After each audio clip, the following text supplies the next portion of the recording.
आपने साड़ी पहनी हुई है, तो आप जब साड़ी पहनती हैं, हमारे भारत में लगभग नॉर्थ इंडिया में तो अधिकतर लेडीज साड़ी पहनती हैं, तो साड़ी पहनते समय किस चीज का सबसे ज्यादा ध्यान रखना है? नारी सबसे पहले अपनी सुंदरता देखती है, उसको पहनने का तरीका उसकी खूबसूरती बढ़ा देती है। मुझे साड़ी पहनते ड्रेस के लिए आपने सही कहा, साड़ी पहनते समय एक इंडियन लेडीज सबसे ज्यादा क्या ध्यान देती है, हमें कैसे पहनना है, ये कैसे डिसाइड करती है? क्योंकि साड़ी मेरे ख्याल से 100 से कम से ज्यादा तरीकों से पहनी जाती है। जी जी। तो पहनते समय सबसे ज्यादा चीज किस चीज का ध्यान देती है? सलीका। और सलीका। Thank you. इसकी सबसे यूनिक बात है। अकॉर्डिंग टू यू ही मैंने पूछा हुआ है।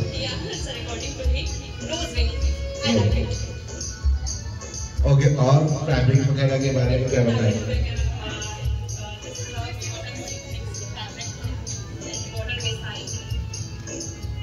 ठीक है, थैंक यू। फैशन आपके लिए कितना मायने रखता है? बहुत मायने रखता है, लेकिन मेरे लिए मेरे एजुकेशन एंड फैशन। ठीक है, एजुकेशन फर्स्ट है, फिर फैशन है, और फैशन में क्यों? Fashion, I am not most fashionable, but if ladies अगर फैशन नहीं करेंगे तो लुक अच्छा नहीं लगेगा। Presentation is fashion. नहीं, ये सेल्फ स्टीम की बात होती है कि हम अगर अच्छे दिखते हैं तो हमें सबसे पहले अच्छा लगना चाहिए, दूसरे तो बात ही बात है। आप दूसरों को दिखने के लिए फैशन करते हैं, खुद को देखने का अच्छा दिखने का फैशन करते हैं? पहले खुद को and than others. Okay, thank you. आपने मिस वर्ल्ड जब बनी थी तब क्या पहना था? तो मैंने तो सिंपल से आप लोगों के हिसाब से पूछ रहा हूँ। सबको देख के मैं सब भूल गई। सब आगे कुछ पूछ लीजिए, शायद कुछ याद आ जाए। कोई नहीं। वैसे बोलने में इतनी दूरी हूँ नहीं, पर आज इतनी दूरी हो गई कि सारी कुछ पूछ लीजिए। आप सबसे मैं खड़स कर रही हूँ। मैं करूँगी, मैं आंसर कर पाऊँ, प्लीज। कोई नहीं, थैंक यू। अरे सर, मेरे होटल में जाना चाहते। इतना बोल दे काफी है।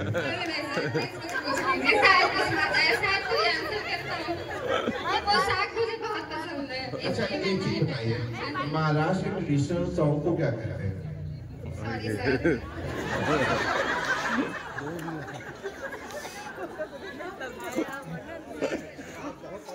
सही है, हमारे को दाव आ रही।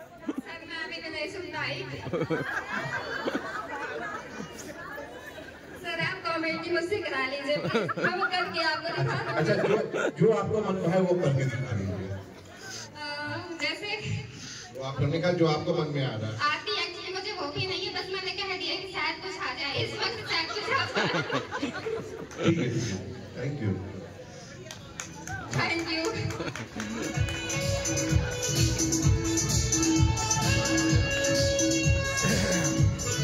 मैंने साड़ी पहनी है।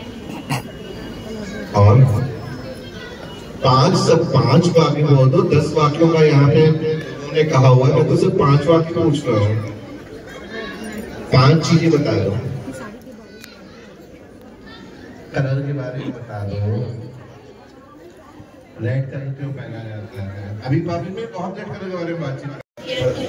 आवाज इंडियन साड़ी मैं तुमसे पहले कहता हूँ साइड में मोस्टली सुहागों के लिए बहुत मतलब शुभ होता है। रेड कलर बहुत सारी लेडीज मतलब सब ऑल पूजा में यूज किया जाता है, हर चीज में रेड कलर टोटली मतलब मोस्टली फेवरेट कलर होता है सब। और वहाँ रखते हैं बस यही है कि मैंने साड़ी पहनी, रेड कलर फेवरेट है। सही तो है, आप लोग नहीं साड़ी में पहन के आगे जाए। जो हमारे जीवन शैली का हिस्सा है कि हम बड़ों का सम्मान करते हैं, छोटे लोग बड़े का आदर करते हैं, और गुरु शिष्य परंपरा भी हमारे समाज में चली आई है। और रिश्तों को निभाना, पैर छूने का मतलब है हम बड़ों को आशीर्वाद दे रहे हैं, बड़ों से आशीर्वाद ले रहे हैं और अपने रिश्तों को सबसे बड़ी पूंजी है। फैशन तो बदल सकता है, लेकिन परंपरा कभी नहीं बदल सकती है। परंपरा हमारे अतीत की परछाई और भविष्य का मार्गदर्शन है। परंपरा कभी पुरानी नहीं हो सकती है। Thank you sir. Hello hello ma'am, अपने लुक के बारे में कुछ बताएं। मैंने जो आज ड्रेस पहना हुआ है ये हमारी परंपरागत साड़ी है, जिसको एक आधुनिक शैली दे करके इसको एक काफ्तान साड़ी कहते हैं। जैसे हम लोग हमेशा साड़ी को पहनते हैं तो इसको एक नए स्टाइल में दिया गया है एक ये साड़ी ही हमारी। ये आधुनिकता और परंपरा दोनों का मिश्रण है। अच्छा, काफ्तान ये ओरिजिनल इंडियन नहीं है, पर ये आया कहाँ से, कुछ आइडिया है? अफगानिस्तान। Okay, right. और कलर के बारे में कुछ हमने बताया। ये जैसे कॉपर कलर है। कॉपर कलर सबसे ज्यादा तो हमारी पूजा में काम आते हैं। जो उसके बर्तन या जो भी चिन्ह होते हैं हम कॉपर के ही यूज करते हैं। और कॉपर जो है वो हमारे वीनस ग्रह का रंग भी है और कुछ ये मंगल ग्रह का भी रंग है। और जो कॉपर है वो ऊर्जा, शक्ति और फर्टिलिटी का भी एक वो सूचक माना जाता है। Okay, thank you ma'am. और जो आप बता ड्रेस पहना है, इसके साथ मैंने जो ये पर्स लिया हुआ है हैंड बैग, ये मैंने खुद से बनाया है। इसके matching okay, big round of applause. और मैंने जो ये हेयर स्टाइल की एक्सेसरीज है ये भी मैंने खुद से ही बनाई हुई है, ये कहीं से परचेज नहीं की। Okay, thank you. मैं बहुत सारा चीज खुद से ही करना पसंद करती हूँ। क्या क्या चीजें? जैसे मैं फ्लावर डेकोरेशन करती हूँ डेली। बहुत से लोगों को शायद यहाँ पर पता भी होगा कि मैं सब्जी, फूल, पत्ती, माचिस की तीली, किसी से भी कुछ भी 5 मिनट के अंदर बना के दिखा सकती हूँ। आप किसी गाने पर भी कहेंगे तो मैं बना के दिखा सकती हूँ। Okay, very good, very nice. तो इस तरह से मैं अपना पूरा योगदान की बच्चे बाहर चले जाते हैं तो हम महिलाएं बिल्कुल घर में सिमट के रह जाएं, उससे अच्छा है कि हम कोई ना कोई सकारात्मक काम करें जिससे कि अपना भी मन लगा रहे और दूसरों को भी उससे प्रेरणा मिले। अच्छा, जो नई लड़कियां आई हुई हैं, जो अनमैरिड हैं, उनके बारे में आप अपनी प्रतिभा के आधार पर क्या संदेश देना चाहती हैं? सबसे जरूरी तो शिक्षा सबसे जरूरी है। अभी हमारे यहाँ एक कार्यक्रम हुआ था, इसमें से कई लोग उस कार्यक्रम में उपस्थित थे। तो कहा जाता है कि हमारे यहाँ जो जीवन में है 16 श्रृंगार होते हैं, तो एक हमारे बांदा में नया शुरू किया गया कि 17वां श्रृंगार शिक्षा है। तो मैं नई लड़कियों को कहूंगी कि सबसे पहले शिक्षा पूरी करके आप एक मुकाम हासिल करें और चीजें आपको अपने आप मिल जाएंगी। क्योंकि जब आप शिक्षा पूरी करके कोई मुकाम हासिल करेंगे तो बहुत सारी चीजें, जैसे जो फाइनेंशियल आप अगर स्ट्रॉन्ग हो जाते हैं तो बहुत सारी चीजें आपके जीवन में आपको आसानी से प्राप्त होती हैं और आपका समाज में भी एक बहुत अच्छा स्थान होता है। ये मैं कहना चाहूंगी। बहुत अच्छे विचार हैं आपके, thank you. Thank you ma'am, thank you sir. Doctor Shabana Rafi, यहाँ 44 साल से स्त्री रोग विश्लेषण और गहन चिकित्सा विशेषज्ञ हूँ। मेरा ये ड्रेस लखनऊ से ताल्लुक़ रखता है। ये हमारे यहाँ शादी का ड्रेस है जिसमें जो लहंगा होता है वो गरारा कहलाता है। ये सिल्क पर कंफाप का काम करता है और बाकी कढ़ाई जरदोजी। जरदोजी की ओरिजिन कहाँ है, आइडिया है आपको? जरदोजी वैसे तो अधिकतर तो अरेबियन कंट्री से आई है, लेकिन उसके बाद ये अरेबियन कंट्री इधर से होती हुई इंडिया आई है। और इस समय जहाँ तक मैं जानती हूँ लखनऊ से अच्छा जरदोजी का वर्क कहीं नहीं। लखनऊ की जरदोजी में अपना अरेबियन के अलावा इंडियन कल्चर को मिक्स कर दिया गया है। यही लखनऊ की जरदोजी की सबसे बड़ी खासियत है कि उसमें इंडिया को मिक्स कर दिया गया है, इंडियन कल्चर को। तो और जैसे बाद में महिलाओं ने कहा, आप जो कि डॉक्टर भी हैं, तो महिलाओं के नाम पे, नई लड़कियों के नाम पे क्या संदेश देना चाहेंगे? मैं सभी बेटियों को ये संदेश देना चाहूँगी कि सबसे पहले सभी ने यही कहा है कि सबका सम्मान करें, माँ बाप का सम्मान करें, दूसरे घर जाएं वहाँ सबका सम्मान करें। और शिक्षा तो हमारा आधार है, हमारी बुनियाद है शिक्षा। शिक्षित हो, स्वावलंबी बने, आत्मनिर्भर बने, ये कोई मुश्किल काम नहीं, हम सबने किया है। मान लीजिए आपको बांदा का शिक्षा का निदेशक बना दिया जाए और लड़कियों के लिए खास तौर से, तो आप शिक्षा के उत्थान में क्या करेंगे? मैं ऑलरेडी कर रही हूँ। तो क्या कर रही हूँ? मेरे को नहीं पता। हाँ, मैं कर रही हूँ ऑलरेडी। जैसे कि आप जानते हैं, जीवन में हर किसी की प्राथमिकता होती है। 25 साल मेरी प्राथमिकता मेरे बच्चे थे, उसके और हॉस्पिटल था। जब बच्चे चले गए, स्वावलंबी हो गए, अपने अपनी जगह सेटल हो गए, तो मुझे लगा कि हर व्यक्ति का उसके बाद समाज में कोई ना कोई योगदान देना चाहिए था। तो यहाँ पर एक गरीब बच्चों का इंग्लिश मीडियम स्कूल है, जिसमें बहुत ही नॉमिनल फीस है। वहाँ पर एकदम रिक्शे वाले, बिजली वाले, नल वालों के बच्चे पढ़ते हैं। मैंने जो समय अपने बच्चों को देती थी, मैंने उस स्कूल में दिया, और वो इस वक्त लगभग 2000 बच्चों का इंटर कॉलेज है, और उसको बने हुए 23 साल हो गए। मैं अक्सर जब खाली होती हूँ, थोड़ा सा यहाँ शिक्षा बांदा में तो कमज़ोर है, हम लखनऊ के पढ़े हुए बहुत अच्छी शिक्षा वहाँ पर ली है, तो मैं कभी कभी जाकर वहाँ पढ़ा भी आती हूँ। प्रैक्टिकल मेनली मैंने 22 साल वहाँ टाइम निकाल के जाके प्रैक्टिकल करा है।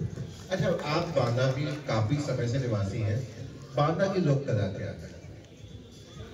बांदा में बेसिकली ऐसे तो कोई जैसे कढ़ाई बुनाई इस तरह की लोक कला कोई नहीं है। हमने तो लखनऊ के लिए ही सुना था। तो ये जो दीवारी नृत्य होता है, ये मैंने यहाँ पर बांदा में ही आके देखा, ये मैंने लखनऊ में नहीं देखा। यही चीज मैं पूछना चाहता था कि बुंदेलखंड अपनी समृद्ध परंपराओं के कारण से पूरी दुनिया में फेमस है, बांदा भी उसी का हिस्सा है, और यहाँ का दीवारी नृत्य वो दुनिया भर में फेमस अब भाई लगा हुआ है, पर अब वो फेमस हो रहा है। रमेश पाल जी हैं, वो बहुत अच्छी तरह से इसको सुनियोजित तरीके से सब जगह देश विदेश में जाके प्रसारित कर रहे हैं। बस आपसे एक निवेदन है कि जो आप शिक्षा प्रसार कर रही है, इसके साथ आप कौशल विकास को भी जोड़ दीजिए, तो शिक्षा का माध्यम तो शिक्षा ही ना रहे, उनके हाथों में हुनर भी आए। Thank you. थोड़ा सा एक बात और बताना चाहूँगी कि मैं बांदा की सब महिलाएं तो जानती हैं कि मैं कविताएं लिखती हूँ, और मेरे 4 कविताओं के संस्करण प्रकाशित हो चुके हैं। एक छोटी सी कविता लिख के लाई है, अगर आप लोग इजाजत दें तो हम सब लोग सुनने के तत्पर हैं। पृष्ठभूमि में मैं ये कहूँगी कि हमारी गंगा जमुनी तहजीब में मुझे सब परिधान पसंद है। कश्मीर से कन्याकुमारी, गुजरात से आसाम तक सारे परिधान जो है वो हमारे देश को एक गंगा जमुनी सभ्यता बनाते हैं।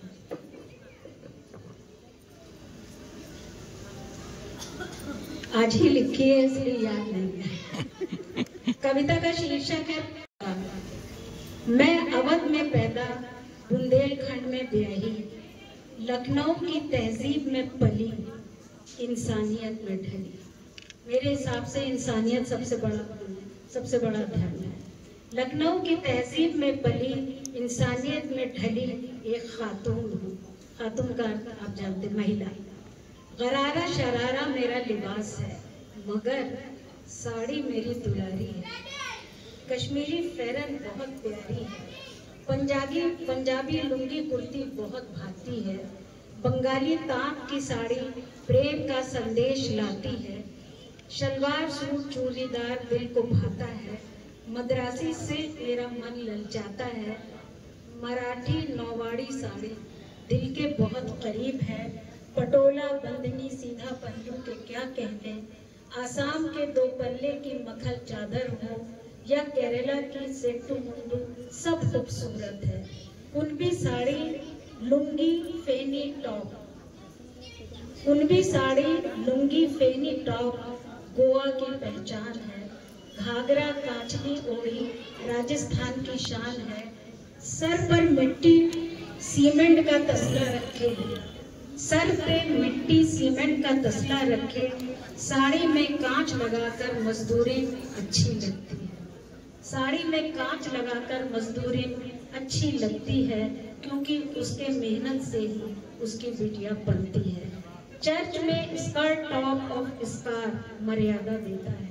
चर्च में स्कर्ट टॉप और स्कार मर्यादा देता है। इस गंगा जमनी तहजीब की मैं सानी हूँ, क्योंकि मैं एक हिंदुस्तानी हूँ, क्योंकि मैं एक